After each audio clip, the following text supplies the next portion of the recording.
Assalamualaikum warahmatullahi wabarakatuh. Nama saya Pipin An Yusuf, jurusan Kimia, NIM 186300002. Pada kesempatan kali ini, saya coba untuk memaparkan mengenai jurnal analisis kualitas tanah dengan judul penilaian kualitas tanah dari beberapa tipe penggunaan lahan di Kecamatan Sigi Biromari, Kabupaten Sigi. Nah, di dalam konten ini atau di dalam isi PPT ini setidaknya membahas 4 poin pokok pembahasan. Yang pertama ada pendahuluan, yang kedua ada metode, yang ketiga ada hasil dan pembahasan, dan yang keempat ada kesimpulan. Yang pertama, pendahuluan. Jadi, kualitas tanah ini mengintegrasikan komponen fisik, komponen kimia, dan komponen biologi tanah serta interaksinya. Kualitas tanah menjadi kapasitas spesifik suatu tanah untuk berfungsi secara alami atau dalam batasan-batasan ekosistem yang terkelola untuk menopang produktivitas hewan dan tumbuhan, memelihara atau meningkatkan kualitas udara dan air, serta mendukung tempat tinggal dan kesehatan manusia. Dari berbagai definisi kualitas tanah tersebut, maka dapat disimpulkan bahwa secara sederhana, kualitas tanah adalah kapasitas suatu tanah untuk berfungsi. Jadi ketika suatu tanah ini sudah kehilangan fungsinya, maka dapat dipertanyakan mengenai kualitas tanah tersebut. Indikator yang digunakan dalam penilaian kualitas tanah meliputi sifat fisik, kimia, dan biologi tanah. Selain itu, faktor jenis tanah, jenis penggunaan lahan, dan topografi menjadi prioritas utama yang harus diperhatikan dalam penilaian kualitas tanah untuk tujuan pengembangan sektor pertanian dan perkebunan. Adanya penggunaan lahan yang cukup luas dan beragam, terutama pada sektor pertanian dan perkebunan, tentunya akan memberikan pengaruh yang besar terhadap nilai kualitas tanah di daerah tersebut. Tujuan dari penelitian ini adalah untuk mengetahui dan mengevaluasi kriteria kualitas tanah yang terdapat di Kecamatan Sigi Biromaru, Kabupaten Sigi, yang didasarkan pada beberapa tipe penggunaan lahan. Jadi, metode penelitiannya meliputi lokasi, alat, bahan yang digunakan, dan metode yang digunakan. Pertama, ada lokasi. Penelitian ini tentunya dilaksanakan di Kecamatan Sigi Biromaru, Kabupaten Sigi, pada beberapa penggunaan lahan. Yang pertama ada sawah, kedua ada hortikultura, dan kebun campuran. Alat yang digunakan dalam penelitian ini adalah Global Position System atau GPS, peta geografis Kecamatan Sigi Biromaru, meteran profil, ring sampel, muscle soil color card, sekop, kamera digital, gunting, cutter, paku, palu, kertas karton, kantong plastik, kertas label, karung, tali rafia, spidol, alat tulis menulis, dan seperangkat alat laboratorium untuk analisis sifat fisik dan sifat kimia tanah. Untuk bahan yang digunakan itu meliputi sampel tanah utuh dan tanah tidak utuh. Data primer meliputi data lapangan, yaitu penampang fisiografi pada lokasi penelitian. Data sekunder meliputi data letak geografis, curah hujan, dan temperatur 10 tahun terakhir, serta beberapa jenis larutan kimia yang digunakan untuk keperluan analisis sifat-sifat tanah di laboratorium. Untuk metodenya sendiri, yaitu digunakan metode deskriptif eksploratif, yang pendekatannya dilakukan melalui survei lapangan dan didukung hasil analisis tanah di laboratorium. Parameter yang diamati terdiri dari sifat fisik tanah, meliputi tekstur, permeabilitas, porositas, dan bulk density, dan sifat kimianya meliputi pH tanah, kapasitas tukar kation atau KTK, C organik tanah, kandungan unsur makro, kandungan unsur mikro, dan bahan organik tanah. Selanjutnya dilakukan penilaian kualitas tanah dengan penentuan skorsing kualitas tanah berdasarkan parameter yang telah ditentukan. Jadi ini merupakan kriteria dan nilai skorsing kualitas tanah. dengan nilai 3-4 masuk ke dalam tanah yang sehat.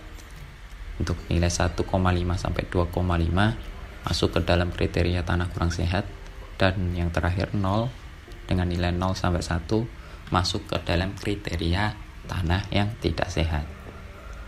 Tahapan pelaksanaan penelitian ini ada 6 tahapan. Yang pertama ada perizinan lokasi, yang kedua ada pengumpulan data lapangan, yang ketiga ada pembuatan peta kerja, yang keempat ada penentuan titik pengambilan sampel, yang kelima ada pengambilan sampel tanah, dan yang terakhir ada analisis.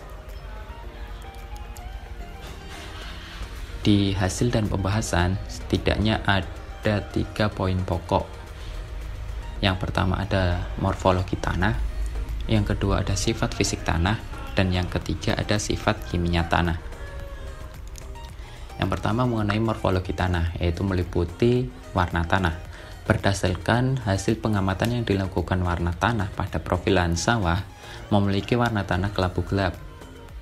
Pada profil lahan hortikultura memiliki warna tanah kuning gelap, dan untuk profil kebun campuran memiliki warna tanah kelabu gelap kekuningan. Warna tua pada tanah umumnya disebabkan oleh kandungan bahan organik dari sisa-sisa tanaman yang tinggi dan drainase yang buruk atau pengaliran air yang buruk. Penilaian kriteria kualitas tanah dari segi warna menunjukkan kriteria tanah sehat terdapat pada profil lahan sawah dan profil lahan kebun campuran. Kriteria tanah kurang sehat terdapat pada profil lahan hortikultura. Yang kedua ada struktur. Berdasarkan hasil pengamatan yang dilakukan di lapangan, struktur pada semua titik penggunaan lahan adalah gumpal menyudut. Struktur gumpal menyudut merupakan struktur yang dengan bentuk tanah seperti kubus dan ketiga sumbu panjangnya hampir sama, bidang rata dengan sudut tajam dan memadat sehingga tingkat perkembangannya sangat cukup atau antara lemah dan kuat. Dalam penilaian kualitas tanah dari segi struktur menunjukkan kriteria tanah sehat dengan nilai scoring 4 atau nilai maksimal karena bentuk strukturnya gumpal atau didominasi dengan fraksi liat berpasir. Hal ini diungkap oleh Romik bahwa struktur tanah yang remah atau kersai atau bersatu tapi tidak keras merupakan tanah dengan kriteria sehat. Selanjutnya ada konsistensi. Berdasarkan hasil pengamatan di lapangan pada semua titik pengambilan sampel memiliki konsistensi tanah lunak sehingga tanahnya akan mudah untuk diolah. Konsistensi tanah dipengaruhi oleh tekstur tanah yang didominasi dengan liat dan pasir, yang menunjukkan bahwa tanah tersebut memiliki konsistensi yang baik sehingga sangat mudah untuk diolah. Sesuai dengan pernyataan yang dikemukakan oleh hakim bahwa tanah yang mempunyai konsistensi baik umumnya mudah diolah dan tidak melekat pada alat pengolah tanah. Oleh karena itu, tanah dapat ditemukan dalam keadaan lembab, basah, atau kering. Dari segi konsistensi atau kepadatan dan kemudahan pengerjaan tanah menunjukkan kriteria tanah sehat dengan nilai scoring 4 karena memiliki konsistensi yang baik sehingga tanah tersebut mudah untuk diolah. Selanjutnya ada poin sifat fisika tanah, yaitu meliputi tekstur. Berdasarkan hasil pengamatan yang dilakukan di laboratorium menunjukkan bahwa profil lahan sawah memiliki tekstur dengan fraksi debu sekian, fraksi pasir sekian, dan fraksi liat.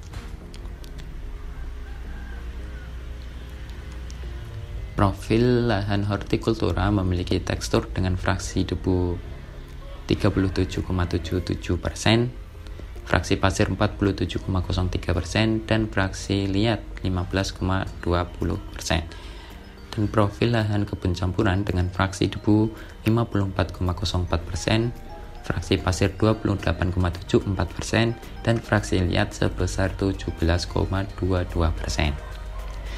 Tekstur tanah pada semua profil penggunaan lahan relatif sama, yakni didominasi oleh partikel berukuran sedang sampai kasar dengan kelas tekstur liat berpasir.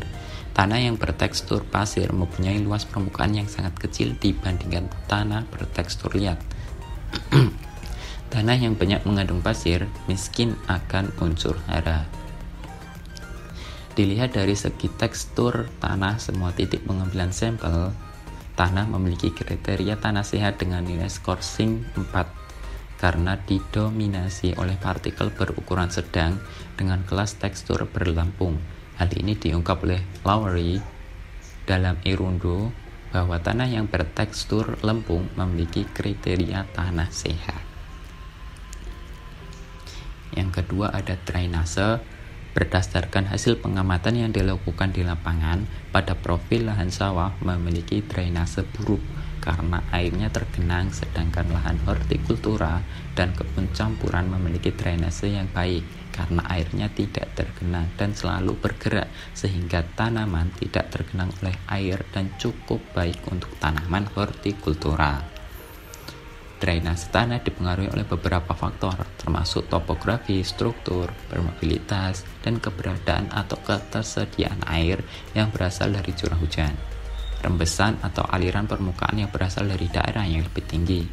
Drainase yang baik memungkinkan difusi oksigen dari akar tanaman, juga akan berpengaruh terhadap aktivitas mikroorganisme aerobik dalam tanah, yang akhirnya akan mempengaruhi ketersediaan unsur hara. Hal ini diungkap oleh Hakim. Dilihat dari segi drainase, titik pengambilan sampel pada lahan sawah memiliki kriteria tanah tidak sehat dengan nilai scoring 2. Sedangkan pada lahan hortikultura dan kebun campuran memiliki kriteria tanah sehat dengan nilai scoring 4 karena air mudah meresap ke dalam tanah, tidak terjadi genangan, dan permukaan tanah cepat mengering. Selanjutnya ada bobot isi tanah dan porositas.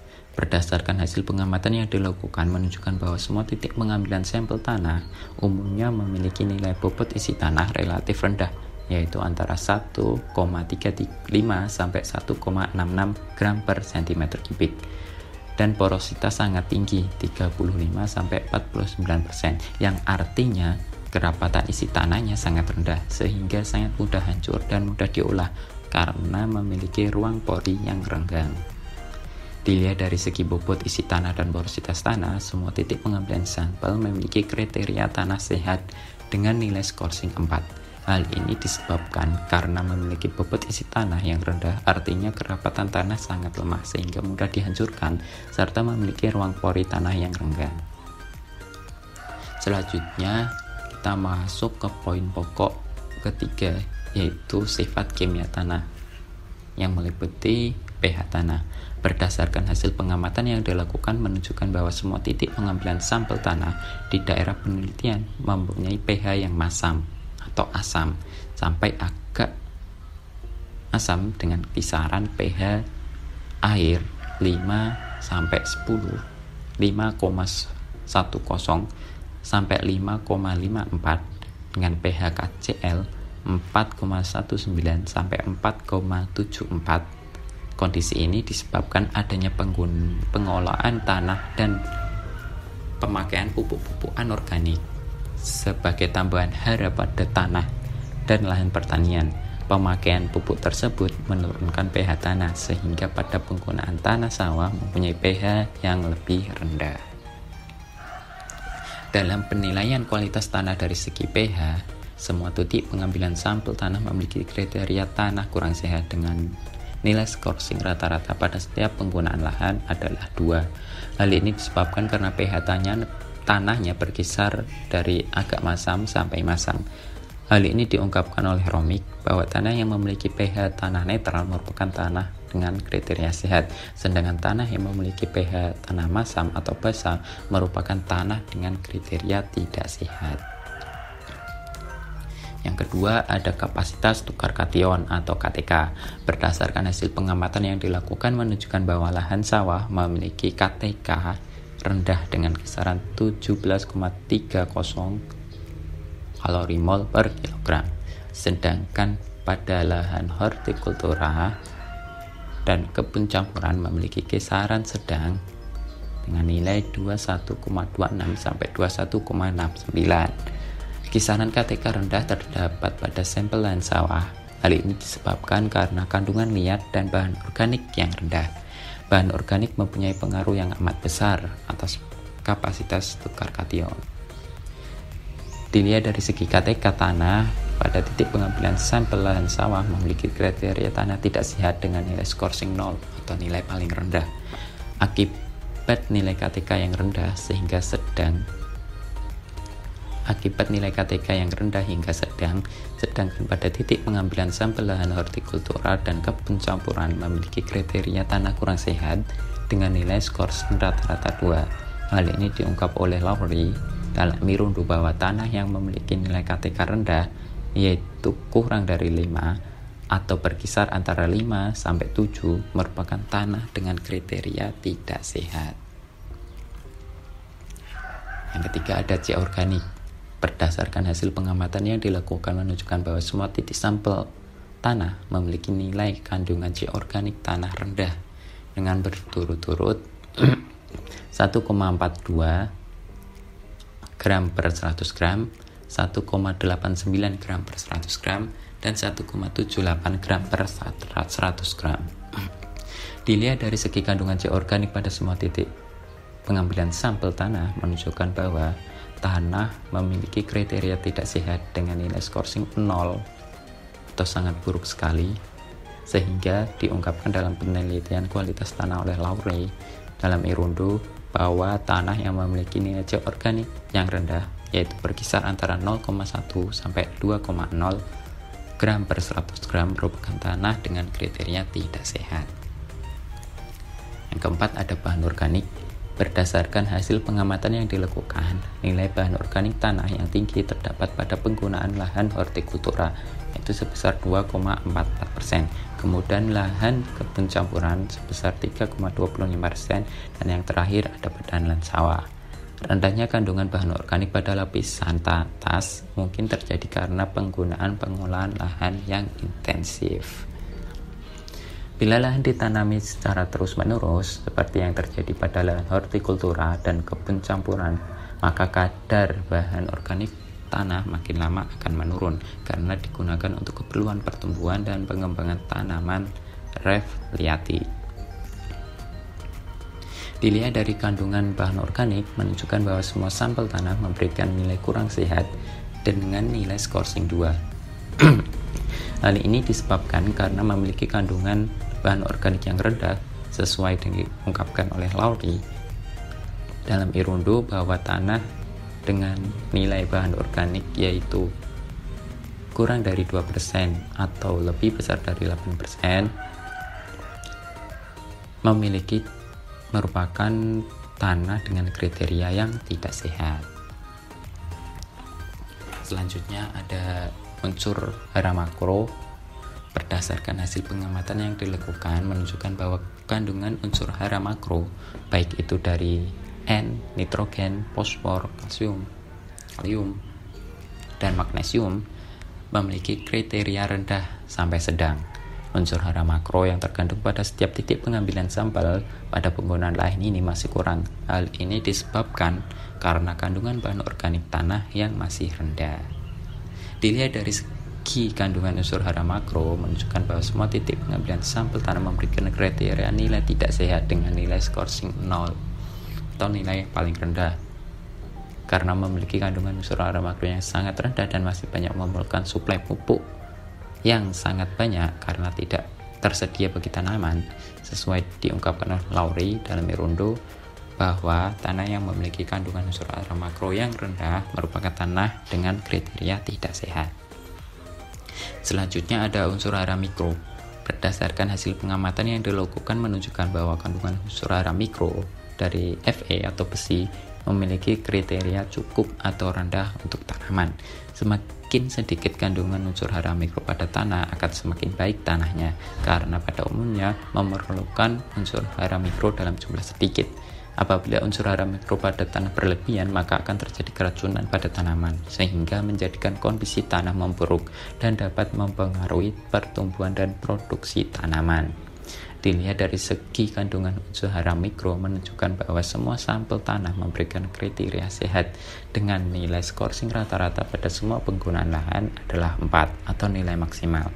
Karena memiliki kandungan unsur hara mikro cukup atau rendah bagi tanah dan tanaman, hal ini sesuai yang diungkapkan Pauli dalam Irundu bahwa tanah yang memiliki kandungan unsur hara mikro yang cukup atau rendah merupakan tanah dengan kriteria sehat.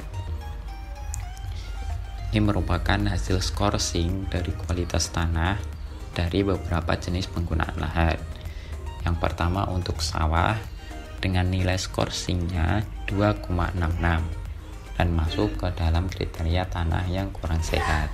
Selanjutnya ada hortikultura dengan nilai skorsing 2,5 dan masuk ke dalam kriteria tanah yang kurang sehat.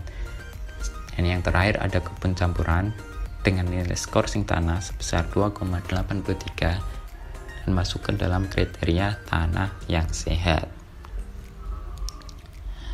Hasil skorsing kualitas tanah berdasarkan hasil skorsing kualitas tanah yang disajikan dalam bentuk tabel di atas menunjukkan bahwa tanah di daerah Kecamatan Sigi Boromaru, Kabupaten Sigi berdasarkan penggunaan lahan memiliki kualitas dengan kriteria tanah sehat dan kurang sehat. Pada lahan kebun campuran memiliki skorsing tertinggi yaitu 2,83 sehingga masuk ke dalam kriteria tanah sehat, sedangkan untuk lahan sawah memiliki nilai skorsing 2,66 masuk ke dalam kriteria tanah kurang sehat, dan pada lahan hortikultura memiliki nilai skorsing rendah 2,5 sehingga masuk ke dalam kriteria tanah yang kurang sehat. Penggunaan lahan berpengaruh terhadap kualitas tanah. Dengan adanya pengelolaan lahan, khususnya pengelolaan lahan untuk kegiatan pertanian, maka terjadi penurunan kualitas tanah sebagaimana terlihat pada penggunaan lahan untuk sawah dan hortikultura. Pengolahan tanah dapat menjaga kestabilan tanah yang dapat dilihat pada penggunaan lahan sawah yang mempunyai kriteria kualitas tanah yang hampir sama dengan penggunaan lahan hortikultura. Penggunaan tanah dan pemupukan yang baik dapat menjaga kondisi tanah. Kesimpulannya, berdasarkan hasil penelitian yang telah dilakukan, maka dapat disimpulkan bahwa penggunaan lahan sangat mempengaruhi kualitas tanah serta sifat-sifat tanah yang terdiri dari warna tanah, struktur, konsistensi, tekstur, C organik, bahan organik, pH, KTK, dan unsur hara. Kualitas tanah di Kecamatan Sigi Boromaru, Kabupaten Sigi berdasarkan penggunaan lahan memiliki kualitas tanah dengan kriteria tanah sehat dan tanah kurang sehat. Pada lahan kebun campuran memiliki skorsing tertinggi yaitu 2,8, sedangkan pada lahan sawah memiliki nilai skorsing 2,66 dan pada lahan hortikultura memiliki nilai terendah dengan nilai skorsing 2,5.